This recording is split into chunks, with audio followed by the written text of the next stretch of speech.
আসসালামু আলাইকুম ওয়া রাহমাতুল্লাহি ওয়া বারাকাতুহু।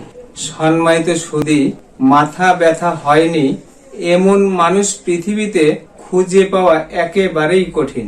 তবে মাথা ব্যথা অনেক কারণে হয়, যেমন নাক, কান, গলা ও চোখ সহ পেটের বিভিন্ন রোগের কারণেও মাথা ব্যথা হতে পারে। সুতরাং যারা মাথা ব্যথা, মাইগ্রেন, মেনিনজাইটিস, সাইনোসাইটিস, নাকের পলিপাস, নাকের মাংসবৃদ্ধি ও চোখের বিভিন্ন সমস্যা নিয়ে দিনের পর দিন, মাসের পর মাস, এমনকি বছরের পর বছর কষ্ট ভোগ করিতেছেন, হয়তো আশা ছেড়ে দিয়েছেন এই রোগ থেকে আর মুক্তি পাবো না, আপনাকেই বলছি, আপনি হতাশাগ্রস্ত না হয়ে আপনার রোগের স্থায়ী সমাধান পেতে মনোযোগ সহকারে সম্পূর্ণ ভিডিওটি দেখার আমন্ত্রণ জানিয়ে শুরু করছি।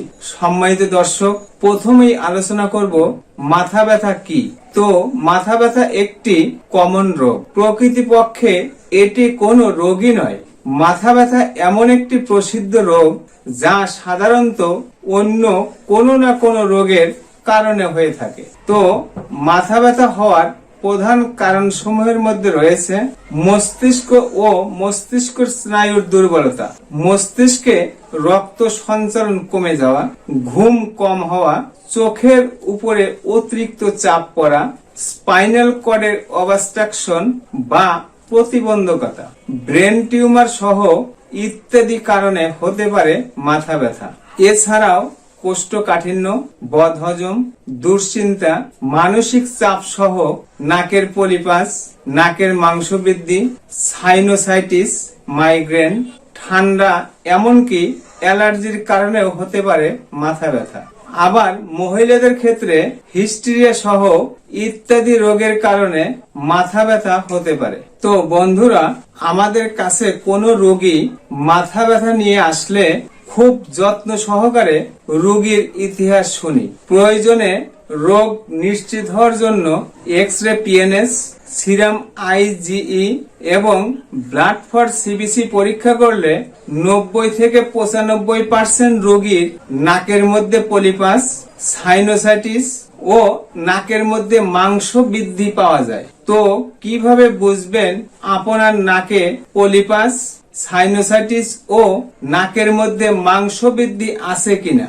নাকের মধ্যে পলিপাস ও সাইনোসাইটিস থাকলে সাধারণত যে উপসর্গগুলো প্রকাশ পায় তা হলো কোনো কাজে মন বসে না, আস্তে আস্তে স্মরণ শক্তি কমে যায়, পড়াশোনা মনে থাকে না, শরীরের মধ্যে মৃদু মৃদু জ্বর জ্বর ভাব হয়, শরীর মৃদু মৃদু ব্যথা হবে, ম্যাচ ম্যাচ করবে, নাক বন্ধ থাকবে, নাকি সুরে কথা বলবে, নাক দিয়ে পানি ঝরবে, মাথায় যন্ত্রণা হবে, রোদে গেলে অথবা ঠান্ডা লাগলে মাথার যন্ত্রণা বেড়ে যাবে, চোখ ব্যথা হবে, দৃষ্টিশক্তি আস্তে আস্তে কমে যাবে, অনেকের নাকে ঘ্রাণ পাবে না, বারবার হাসি হবে, গলা ব্যথা হতে পারে, শ্বাসকষ্ট হতে পারে, কানে ব্যথা হবে, কানে স্তব্ধ লাগে, কানের মধ্যে ভো ভো শব্দ হতে পারে, অনেক সময় হা করে নিঃশ্বাস নেওয়া সহ ইত্যাদি উপসর্গ প্রকাশ পায়।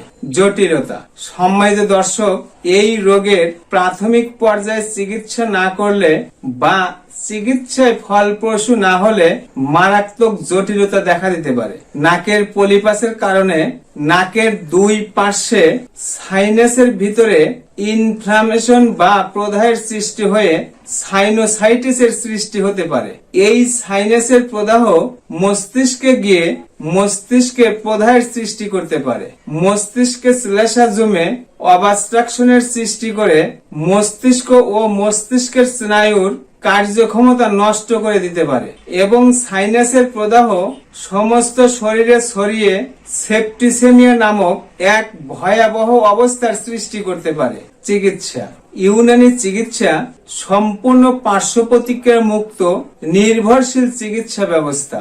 ইউনানি চিকিৎসায় নাকের পলিপাস, সাইনোসাইটিস, নাকের মধ্যে মাংস বৃদ্ধি ও মাথা ব্যথা যে কারণেই হোক, যত পুরাতনই হোক, যত জটিল হোক না কেন, বিনা অপারেশনে সামান্য কিছুদিনের চিকিৎসাতেই সম্পূর্ণ ভালো হওয়া সম্ভব ইনশাআল্লাহ। তো সম্মানিত দর্শক, অনেকেই অনুরোধ করেছেন মাথা ব্যথার জন্য একটি ওষুধের নাম বলে দিন। তো আমার পরামর্শ হলো, যারা মাথা ব্যথার জন্য দীর্ঘদিন যাবৎ কষ্ট ভোগ করিতেছেন তারা জাকওয়ান ল্যাবরেটরিজ এর অ্যান্টিসেপটিক অয়েল ব্যবহার করুন।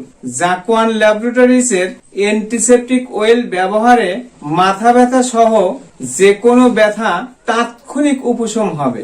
স্থায়ীভাবে সুস্থ হতে সামান্য কিছুদিন নিয়মিত ব্যবহারে মাথা ব্যথা, হাঁটু ব্যথা, কোমর ব্যথা, যে কোনো জয়েন্টের ব্যথা স্থায়ীভাবে নিরাময় হওয়া সম্ভব ইনশাআল্লাহ। তো সম্মানিত দর্শক, আপনাদের জীবন আনন্দময় করে তুলতে এবং নতুন নতুন স্বাস্থ্য বিষয়ক পরামর্শ পেতে লাইক দিয়ে আমার সাথেই থাকুন। ভিডিওটি শেয়ার করে অন্যদের দেখার সুযোগ করে দিন। আপনার একটি মাত্র শেয়ারে উপকৃত হতে পারে লক্ষ লক্ষ এই যন্ত্রণাদায়ক রোগে আক্রান্ত রোগী। আমার কথাগুলো কোথাও বুঝতে অসুবিধা হলে অথবা বিস্তারিত জানতে কমেন্ট করুন। আজ এ পর্যন্তই, আবারও দেখা হবে নতুন কোনো বিষয় নিয়ে। ততক্ষণ মহান আল্লাহ তাআলা আমাদের সবাইকে ভালো রাখুন, সুস্থ রাখুন। আসসালামু আলাইকুম ওয়া রাহমাতুল্লাহি ওয়া বারাকাতুহু।